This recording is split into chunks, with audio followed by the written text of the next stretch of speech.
Hey, what is going on, Flavor Crew? Welcome back to another edition of Lisa Renee TV, 4th of July edition. Happy 4th of July, everybody! Hey, hey, hey, hey!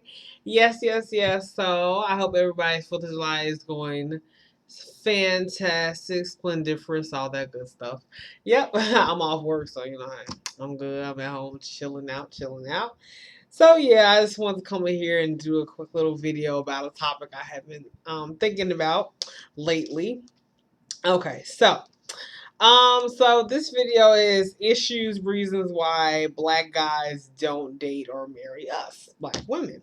Okay, so I've been watching a lot of different YouTubers lately from black men, and I was just kind of looking up, trying to find different reasons why, like okay, the issue with the black men dating us, and just reasons in general black women, us as black women having such a difficult time with dating. Period.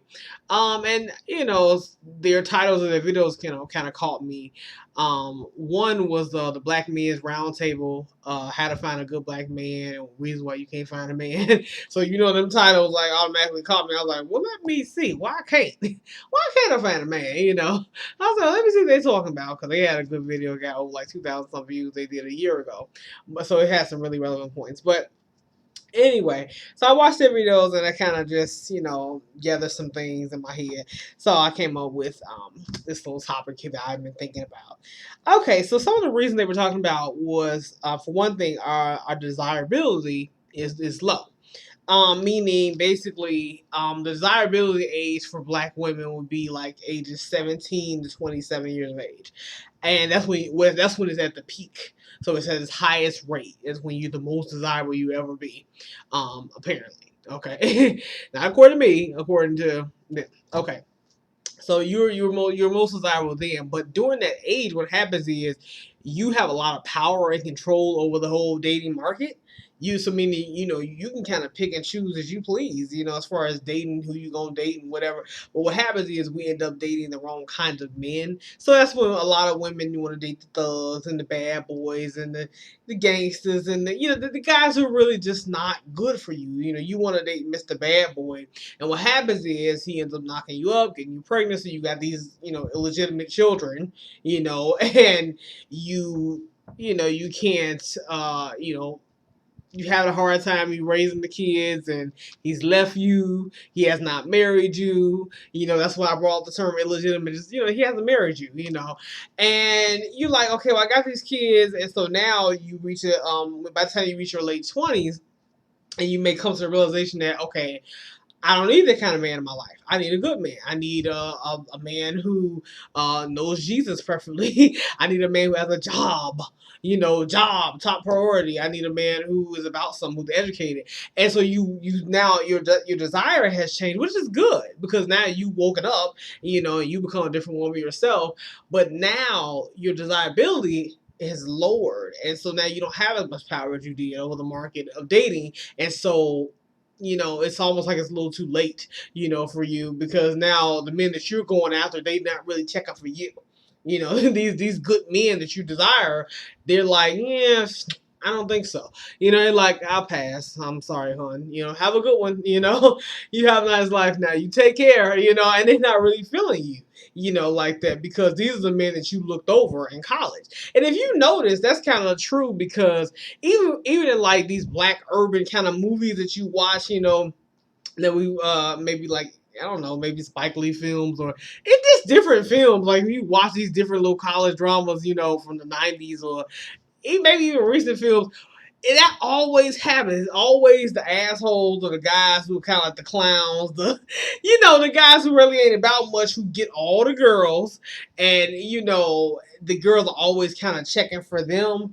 But the geeks, the nerds, the nerdy kind of guy, the guy is kind of quiet. He's introverted. He's also himself the smart guy who's always, oh, I gotta study, or I'm not going to that party, I gotta study, do this, whatever, you know he gets kind of overlooked. He's not looked at as he's not exciting.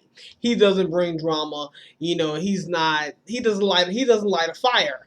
You know, he doesn't light a fire under you, so you like, well, whatever. You know, late for him, he's lame, whatever. You know, so you tend to bypass, and you bypass those types of guys, and you see that even your own, even my high school experience. We've all kind of saw that happening. The guys who probably are really great guys, the ones you need to be checking for, you're not. You don't like those guys because they're lame, they're nerds, they're geeky, they're not cool, and probably they don't fit in to this stereotype that you have in your mind of what makes a man, what makes a real man. What's cool, what's hot, what fits in. He don't fit in right. I don't know. He all right. He nice, but I don't really know. And so you were to have some saggy pants wearing, food, he all tatted up and everything. He probably sells drugs, and you think that's a real man. And so all he did was knock you up, mistreat you, abuse you, and walk away from you and leave you broken, and hopeless and destitute. And so now you're like, well, how do I come back from this? So that's kind of the situation with that. So I kind of totally got that immediately. I'm like, yeah, that's true. And what happens also is, as far as your desirability goes, you may have gained weight or may have, kind of let yourself go. That's another issue too, which I kind of talked about in another video I did. Which I'll probably post a link below if you haven't seen it. The Am I Too Fat to Be Loved, where I talk a lot about the being overweight and how men view that. They kind of look at, women, they feel like I also mentioned interracial dating too, like why? Because we always complain about black men dating white women or Asian women or Hispanic women. It's like why do they run off to these other races? That's another issue that was brought up in the other YouTubers video that I was watching. And it's not so much, he was saying it's not so much that black men are so in love with these other races just to be in love with them. It's not even that. It's just they feel like, well, if I had to go to the other side of the fence just to get a desirable woman, then so be it. I'll just do what I got to do, because they feel like they can't find what they're looking for over here, which part of me was like, that's total BS. I think it's plenty of us who work out and who look good. And I think just because a woman is a bigger size, it doesn't make her undesirable or, hideous or ugly. I don't think so. I don't think so at all. I'm just stating to you the facts and things that they were, according to, the men folk and what is going on. Yeah, some of it's true, but as far as like the sizing and, being beautiful at a bigger size, I think a woman can be beautiful at any size. But however, when men see a woman who is, of a bigger size, they kind of look at it from a health perspective too, not just aesthetically, but they kind of wonder like, they kind of see it as like she doesn't have self-esteem because she's not taking care of her health, because she's 50 pounds overweight. They're wondering how she views herself, and they kind of attach that too, and then the aesthetic appeal, it goes down for them too. So, because you don't have a fit body. When you are 50 pounds overweight and you're 100 pounds overweight, no, your body is not fit. So you're not aesthetically as pleasing as you would be if you were a little bit smaller, So, I mean, it is what it is, but I'm just telling you things you probably already do, So, no, I'm just saying, but yeah, do I agree with most of the stuff? Yeah, yeah.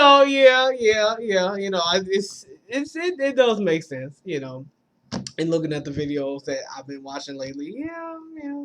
Okay, all right. Back to my notes. Make sure I don't miss nothing. So, so that's the issue too. And then also, here's another big issue. As far as outside of desirability, well, sort of ties with desirability too. But women, we black women, we tend to like, when it comes to getting our education and everything, what we do is we separate education from family. So what I mean by that is we like to get our degrees and everything and then pursue a relationship. Then try to get with a man. We like, I'm going to get my master's, I'm going to get my bachelor's, I'm going to get my business started, I'm going to do all these things, and then I'll go back and I'll do that husband and family thing later.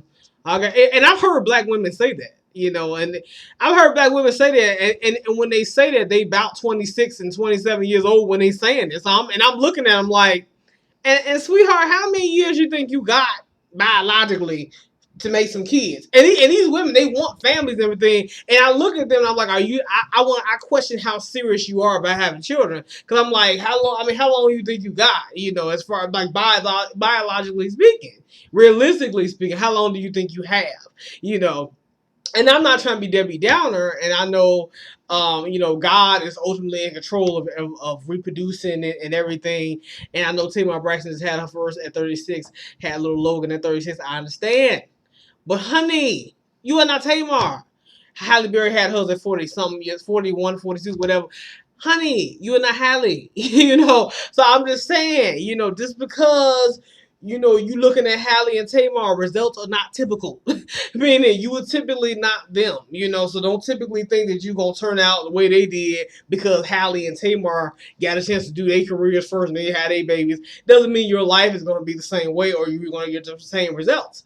If you ask most gynecologists, they probably would, advise you do it otherwise. And actually, have you ever visited a gynecologist? The gynecologist asked you, you want children? You have any children? You said no. Well, you want them? Okay. Oh, okay. Well, how old are you now? Because they kind of letting you know, they be on it. They be on it. They kind of, warning you like, you're getting up there. You might want to. I just want you to start thinking about realistically, how much time do you think what age, you might want to. I had a guy college who tell me, like, don't wait till you get too old. You might, you want to lose your looks. I'm like, okay. And she was telling me that when I was like 23, 24. I'm 26 now.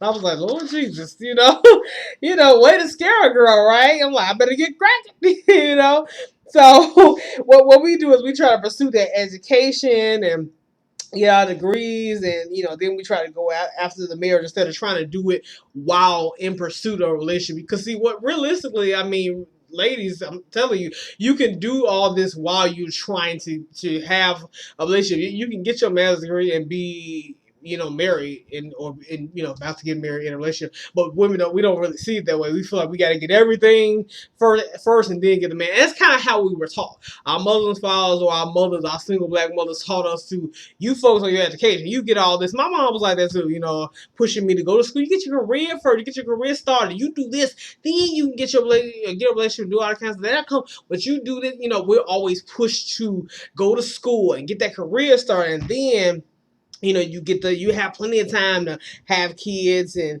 everything, and then by the time you graduate and you got your degree and got your career started, now you're about 25, 26, 27, and the pressure is on. So after you pass 27 years of age, I would say after you add 27, now you like going into your late 20s. So now the pressure is on with finding what you want. And so let me see. I also want a guy. Okay.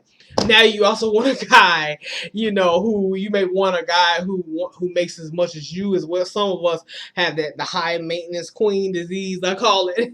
You gotta have a guy if you making so many figures, six figures, you making 75,000 a year or 100,000. You want him to make as much as you, and all that unrealistic goals and standards that you set up for the guy. And I'm like, he doesn't have to make that much. I mean, you could be a CEO of a bank or something, and he could be just a mechanic, and y'all could go perfectly together. Y'all could be like butter on rice and just be the most beautiful thing ever, but you don't see it that way. Some of us though, you feel like he has to be this top notch, whatever. And I'm like, no, not really. He don't have to make as much bang as you in order for this thing to work out. That's another thing too. You pushing away a lot of good guys with this long list of crazy, standards that nobody will ever really match up to. That's another thing that keeps you single. That'll keep you single. Then you waited all this time. That might keep you single.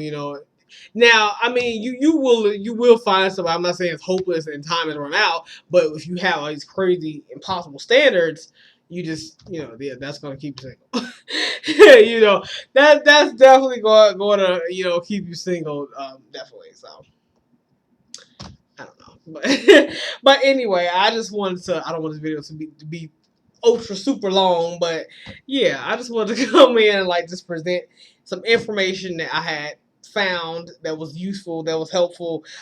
Just kind of present some other, ideas and points from men, because I think it's important that we, because we as single women, we always talk to each other, and I think that's good too. But a lot of times it's bad because we pass around bad information, because we talk about men, we don't talk to men, and that could be a big issue. Like, why don't you get their viewpoint and get some of their feelings about it, and then kind of go from there. So yeah, it's good to kind of talk about like how they feel about it, and then that way you can find out what is the real issue. Try to get to the root of the problem and figure out what you may need to do, how to, maybe solve the issue, possibly. So yeah. Anywho, but I just wanted to go ahead and put this out there. So definitely, if you enjoyed the video, make sure you share, and thumbs up, thumbs up, thumbs up. I'll come back with another update about like how I'm doing with dating life, socializing, and things of that nature. So that is definitely coming. So just be on the lookout for that. But definitely enjoy. I hope you enjoyed the video and enjoy your 4th of July. All right, guys, have a good one. Bye.